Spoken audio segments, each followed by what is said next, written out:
கொள்ளுங்கள். நீதிமான்களை அல்ல, பாவிகளையே மனம் திரும்புவதற்கு அழைக்க வந்தேன் என்றார். ஆமென். பாருங்க,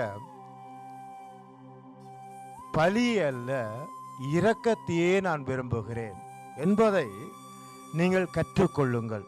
ஆமென்.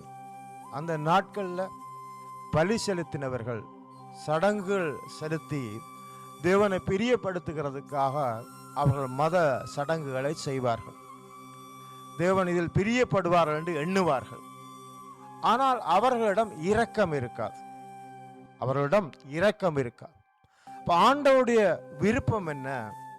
பலியையும் நம்முடைய முன்னோர்களுடைய பாரம்பரியத்தையும் விட இரக்கம் முக்கியமாக இருக்கிறது ஆண்டவருடைய பார்வையில். ஆமென். நம் சில வேளையில வளமையாக கடவுளுக்கு ஏதாவது செய்வோம், கடவுள் நம்ம ஏற்றுக்கொள்ளுவார் என்று ஏதாவது செய்வோம், அது நல்ல காரியம்தான். ஆனால் நமக்கு மனிதரை கொடுத்து அன்பு இருக்காது, இரக்கம் இருக்காது. ஆனால் அப்படி கடவுளுக்காக இரக்கம் அன்பில்லாமல் ஏதாவது செய்தாலும் கடவுளுடைய பார்வையில் அது எடுபடாது.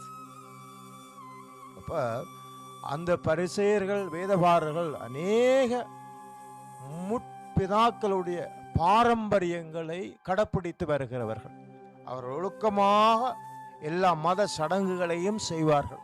அவர்கள் உடையிலேயே ஒரு மதம் இருக்கும், அவர்கள் நடையிலேயே ஒரு மதம் தெரியும், அவர்களுடைய செய்கைகள் எல்லாம் மத அடையாளங்கள் தெரியும். ஆனால் அவர்களுக்குள்ள தேவனுடைய அன்பு இருக்காது, தேவனுடைய கிருபைகள் இருக்காது. அதனால ஆண்டவர் இயேசு கற்றுக் கொடுக்கிறார் என்ன? பலி அல்ல, நீங்கள் எவ்வளவுதான் சடங்குகளை நீங்க செய்தாலும் அது அல்ல, அன்புதான் அவசியம், இரக்கம்தான் அவசியம். அவர்கள் முறுமுறுத்தார்கள், இவர் என்ன தாழ்ந்தவர்களோடு போய் இருக்கிறார் என்று. அவர்கள் கடவுளுக்கு பிரியமானவர்கள் என்று பெயர் பெற்றிருக்கலாம், அவர்கள் உயர்ந்த ஜாதி என்று சொல்லி எண்ணி இருக்கலாம். ஆனால் கடவுள் அவர்களை உயர்ந்த ஜாதியாக கருதவில்லை, அவர்களை அவர் ஒரு பொருட்டாக எண்ணவில்லை. அவர் இரக்கம் உள்ளவர்கள் எவர்களோ அவர்களைத்தான் பொருட்டாக எண்ணுகிறார், அன்புள்ளவர்கள் எவர்களோ அவர்களைத்தான் பொருட்டாக எண்ணுகிறார். ஆமென், ஆமென். அதனால உலக மேன்மையெல்லாம் கடவுளுடைய பார்வையில் ஒரு தூசி ஒன்றுமே இல்லை. அது அவர்கள் தங்களுக்குள்ள நினைக்கிறது, நாம் உயர்ந்த ஸ்தானத்தில் இருக்கிறோம், உயர்ந்த ஜாதி உள்ளவர்களை பெருமைப்படுகிறது. ஆனால் கடவுளுடைய பார்வையில் அது ஒன்றுமே இல்லை. கடவுளுடைய பார்வையில் எவனொருவன் இரக்கம் செய்கிறானோ, ஆமென், எவனொருவன் அன்பு பாராட்டுகிறானோ, எவனொருவன் மற்றவனை வாழ வைக்கிறானோ, எவனொருவன் இந்த தள்ளப்பட்டவோட வாழ்க்கையில ஒரு வெளிச்சத்தை கொண்டு வருகிறானோ, அதை தான் தேவன் பாராட்டுகிறார். ஆமென். நாம் செய்த தான தர்மங்களினாலேயோ நாம் செய்த புண்ணியங்களினாலேயோ ஆண்டவர் இயேசு நம்ம ரட்சிக்கவில்லை. நாம் ஒரு காலத்துல எப்படி இருந்தோம், அந்த வசனத்தை வாசிப்போம். ஒரு காலத்துல 1 தீமோத்தேயு 1 அதிகாரம் 13 14 வாசிப்போம். உன்னே நான் தூசிக்கிறவனும் துன்பப்படுத்துகிறவனும் கொடுமை செய்கிறவனுமாயிருந்தேன். அப்படி இருந்தும் நான் அறியாமல் அவிசுவாசத்தினாலே அப்படி செய்தபடியினால் இரக்கம் பெற்றேன்.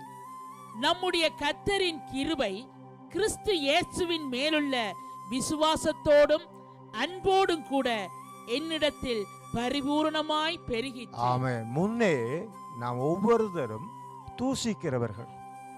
முன்னே நாம் தூசிக்கிறவனும்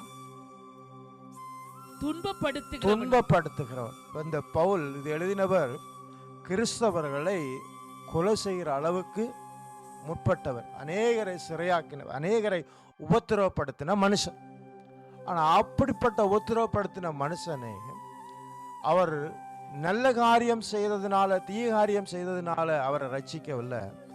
தேவனுடைய இரக்கம் பாராட்டி அந்த மனுஷனை தொடுகிறார். ஆமென். அன்பு பாராட்டி அவன் தீயவனாக இருந்தாலும் நல்லவனாக இருந்தாலும் அவனை சேர்த்து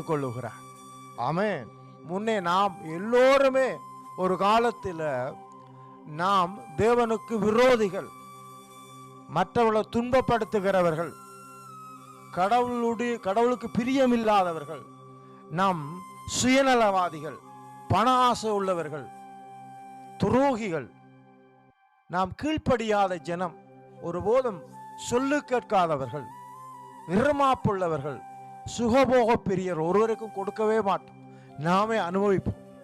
சுகபோக பிரியர்கள், தூசிக்கிறவர்கள், நாம் அவதூறு பண்ணிக்கொண்டே இருப்போம். மற்றவர்களை குறித்து இங்கே ஒரு பேச்சு, மற்றவர்களை குறித்து அங்கே ஒரு பேச்சு, அவதூறு, தூசிப்போம்.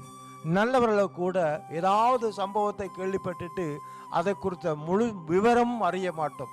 யாரோ சொன்னதை வைத்து அதை நம்பி மற்றவர்களிடம் அதை பகிர்ந்து கொள்வோம், தூசிப்போம். குற்றவாளி என்று தீர்த்து விடுவோம். அதன் நிலப்பாடு விளங்காது. என்ன சம்பவம் நடந்தது, எதனால் நடந்தது, எதற்காக நடந்தது, என்ன சூழ்நிலை நடந்தது என்று பகுத்து பார்க்க மாட்டோம். அப்படியே நம்மட மனசுல தோன்றுகிறபடி குற்றவாளி என்று தீர்த்து விடுவோம். அப்படிப்பட்ட துரோகிகளாயிருந்த நம்மை தேவன் இரக்கத்தில் ஐஸ்வர்யம் வைத்து நம்மை தேவன் மீட்டுக்கொண்டார். ஆமென். எதனால மீட்டுக்கொண்டார்? அவருடைய இரக்கத்தினால். அதான் சொல்லுகிறார், பலியே அல்ல, இரக்கத்தையே சிநேகியுங்கள். இரக்கத்தையே சிநேகியுங்கள் என்றால் அதை ஃபாலோ பண்ணுங்கள். இரக்கம் பாராட்டலாம், எப்படி மன்னிக்கலாம், எப்படி அதை மறந்து விடலாம், எப்படி கொடுக்கலாம், எப்படி ஒரு மனுஷனை ஆட்டி தீட்டலாம், எப்படி ஒரு மனுஷனுக்கு ஆறுதலாக இருக்கலாம், எப்படி ஒரு மனுஷனுடைய வாழ்க்கையை மாற்றலாம். இரக்கத்தை சிநேகியுங்கள். ஆமென். மன்னிக்கிறதை சிநேகியுங்கள். எடுத்த உடனே குற்றவாளியாக தீர்த்து விடாதீர்கள். ஒரு நாள் நாமும் குற்றவாளிகளாக மாறிவிடுவோம். நாம் தீர்க்கிற தீர்ப்பின்படியே நாமும் தீர்க்கப்படுவோம். ஏனென்றால் எல்லோருமே பாவம் செய்கிற சுபாவமுடையவர்கள், எல்லோருமே மனிதர்கள், எல்லோரும் வானத்தில் இறங்கி வந்த தூதர்கள் அல்ல. இந்த பூலோகத்திலாம் இருக்கிறோம். இந்த மனுஷ உருவத்தில் தான், மாம்சத்தை தான் வாழுகிறோம்.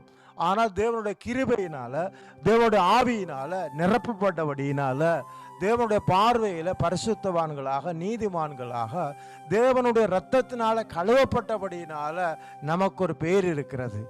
ஆனாலும் முழுமையாக நாம் பூரணம் அடைந்து விடவில்லை. எப்பொழுதும் குறைவுபடலாம், எப்பொழுதும் தவறிவிடலாம், எப்பொழுதும் பலகீனப்பட்டு விடலாம், எப்பொழுதும் மற்றவர்களை போல மாறிவிடலாம். அதனால உயர்த்தப்பட்டவர்கள் எப்பொழுதுமே தாழ்த்தப்பட்டவர்களை நினைவில் வைத்திருக்க வேணும். நிற்கிறேன் என்று சொல்லுகிறவன் விழாதபடிக்கு கவனமாக இருக்க வேண்டும். ஆமென். என்றால் அவனும் தவறு விடலாம். அதனால்தான் இரக்கத்தை சிநேகியுங்கள். ஆமென். இரக்கத்தை சிநேகியுங்கள். இயேசு கற்றுக் கொடுக்கிறார், இரக்கம் செய்கிறவனுக்கு இரக்கம் கிடைக்கும். ஆமென். நீங்கள் மற்றவர்களை குற்றவாளிகளாக தீர்க்காம இருந்து பாருங்க. உடனடியாக தீர்த்து விடாதீர்கள். தேவன் ஒருவருக்கே தெரியும் என்ன சம்பவம் நடந்தது. எல்லாருக்கும் எல்லாம் புரியாது. என்ன சூழ்நிலையினால அது நடந்தது என்று தேவன் ஒருவரே அறிவார். விபச்சாரி ஸ்திரியை கையும் களவுமாக பிடித்த அந்த மதவாதிகள், அந்த வேதபாரர்கள், பரிசேயர்கள், அந்த சுற்றாடலில் இருக்கிற பெரியவர்கள் எல்லோரும் கூட்டங்கூடி அந்த பிள்ளையை கல்லறிந்து கொலை செய்கிறதுக்கு கூடிவிட்டார்கள். ஆனால் இயேசு அந்த பிள்ளை மேலே இரக்கமாயிருந்தார். அந்த பிள்ளைய நேசித்து இந்த கொடிய மனிதர்கள் இருந்து, இந்த கொடிய மிருகங்கள்ல இருந்து அவளை காப்பாற்றுறதுக்கு இயேசு முன்வருகிறார். ஆமென். அது இரக்கம். ஆமென். இன்றைக்கு நமக்கும் அந்த இரக்கம் வேண்டும். கொடிய அவதூறுகளில் இருந்து ஒரு மனுஷனோ மனுஷன் தாக்கப்படும் போது அவர்களை காப்பாற்றுறதுக்கு நாம் முன்வர வேண்டும். கொடிய துஷ்ட மருகங்களால கடித்து குதறப்படுகிற ஒரு சூழ்நிலை மற்றவர்களுக்கு வரும்போது அதை டிஃபைன் பண்ண நாம் எப்பொழுதுமே முற்பட வேண்டும். அந்த நபருக்காக நாம் நிற்க வேண்டும். அதற்காக அது சரி என்று இயேசு சொல்லவில்லை. அந்த நபர் செய்தது சரி என்று அவர் சொல்லவில்லை. ஆனால் இயேசு அந்த பிள்ளையை, அந்த மகளை விடுதலை ஆக்கினார். ஆமென். அவர்களை விடுதலை ஆக்கிறதுக்கு இயேசு கையாண்டது இரக்கமும் ஞானமும். அவர் கேட்டது ஒரே ஒரு கேள்விதான், உங்களில் பாவம் செய்யாதவன் எவனோ அவன் முதலாவது கல்லெடுத்து இந்த மகள் மேல எறிய கடவுள். எல்லோருமே பாவம் செய்திருக்கிறோம். ஆமென். எல்லோருமே குறைவுள்ளவர்கள், எல்லோருமே பலவீனம் உள்ளவர்கள். அதனால அவள் மாத்திரம் பாவம் செய்யவில்லை, நீங்கள் எல்லோருமே பாவம் செய்திருக்கிறீர்கள் என்று அவர் ஞானத்தை பயன்படுத்தினார். அவர்களுக்கு குற்ற உணர்வை உண்டாக்கினார். அவர்களுடைய அந்த கோப கொலவெறியை தடுத்து நிறுத்தினார். ஆமென். கோபம் கொலைக்கு சமம். உன் இருதயத்திலே சகோதரனை பகைப்பாக இருந்தால் நீ கொலைபாதகன், நீ மூடனே என்று சொல்வாயாக இருந்தால் நீ எரி நரகத்துக்கு போவாய். நீ மூடனே என்று சொல்லாதே, அவனுக்கு ஒன்றும் தெரியாது, அவளுக்கு ஒன்றும் தெரியாது என்று இப்படி வார்த்தையை விடக்கூடாது. இப்படி இருதயத்தில் சிந்திக்க கூடாது. இருதயத்தில் சிந்தித்தாலே கொலைபாதகன். மூடனேண்டு இருதயத்தில் நினைத்தாலே எரி நரகத்துக்கு ஏதுவாக இருப்பாய். அப்படி ஆண்டவர் மற்றவர்களை தவறாக பேசவோ தவறாக குற்றம் சாட்டி விடவோ விட்டு விடுவதில்லை. ஆமென். இயேசு இரக்கமுள்ளவர். ஆமென். முன்னே நாமும் இரக்கம் பெறாதவர்களாக இருந்தோம்.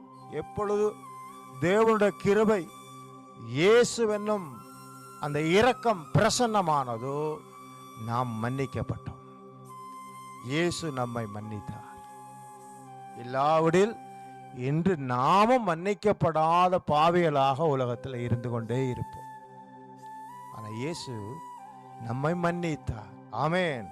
கிறிஸ்து நம்மை மன்னித்தது போல நாமும் ஒருவர் மன்னிக்க வேண்டும் என்று கிறிஸ்து கற்றுக் கொடுத்திருக்கிறார்.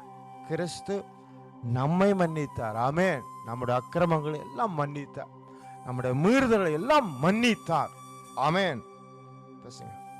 நம்முடைய மீறுதல் எல்லாம் தேவன் மன்னித்தார். அப்படி நம்மை மன்னித்த தேவன் மற்றவர்களுக்கும் நாம் மன்னிப்பை கொடுக்க சொல்லுகிறார். நாம் தேவனிடத்தில் இருந்து இரக்கத்தை பெற்ற நாம் மற்றவர்களுக்கும் இரக்கம் பாராட்ட சொல்லுகிறார். ஆமென். ஆமென்.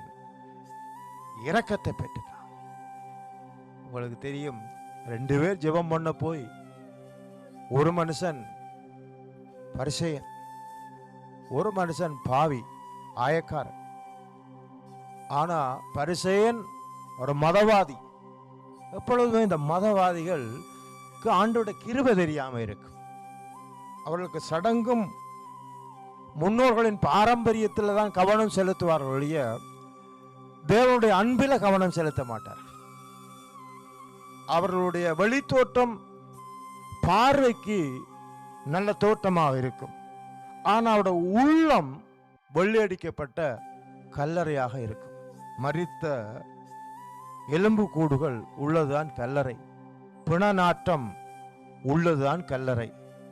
அப்படிப்பட்ட சுபாவம் அவர்கள் உள்ளத்தில் இருந்து கொண்டே இருக்கும். ஆனால் வெளியில் அது வெள்ளையடிக்கப்பட்டதாக பார்வைக்கு அழகாக தோன்றும். மதம் அப்படித்தான், பார்வைக்கு அழகாக இருக்கும். நீங்கள் மத ஸ்தலங்களை பார்க்கலாம், இல்லாட்டி மத ஸ்தலங்களுக்கு போகிறவர்களை பார்க்கலாம். அவர்களுடைய சிங்காரங்கள், அவருடைய அலங்காரங்கள், அவருடைய பக்தியை அவர்கள் வெளியில காண்பிப்பார்கள். அப்படி காண்பிக்கும் போது ஏதோ பக்தி பரவசம் போலதான் வெளிப்பார்வைக்கு தெரியும். ஆனால் அவர்கள்ட்ட ஒரு இரக்கம் இருக்காது, அன்பு இருக்காது, கொடுக்கிற தன்மை இருக்காது, மன்னிக்கிற சுபாவம் இருக்காது, மற்றவர்களை ஏற்றுக்கொள்கிற தன்மைகள் இருக்கவே இருக்காது. அவர்கள் தங்களுக்குள்ள ஒரு பெருமையை அவர்கள் எடுத்துக்கொண்டிருப்பார்கள். அவர்களிடம் அன்பு இருக்காது. அதான் இந்த பரிசேயனும் எனும் ஒரு ஆயக்காரன் ஜெபம் செய்ய போகும்போது அவன் அப்படி நினைத்தான், சொன்னான். ஆனால் அவனை தேவன் பார்க்கவில்லை. ஆனால் ஒரு ஆயக்காரன் தூரத்தில் நின்று வானத்துக்கு ஏறெடுக்கவும் துணிவில்லாமல் உள்ளத்துல பாவியாக என் மேல கிருபையாரும் ஆண்டவரே என்று சொல்லி தன்னை தாழ்த்தி மண்டாடும் போது தேவனுடைய இருதயம் அவனை நோக்கி வந்தது. தேவனுடைய அன்பு அவனை நோக்கி வந்தது. தேவனுடைய பார்வை அவனை நோக்கி வந்தது. தேவனுடைய நீதி அவனை நோக்கி வருகிறது.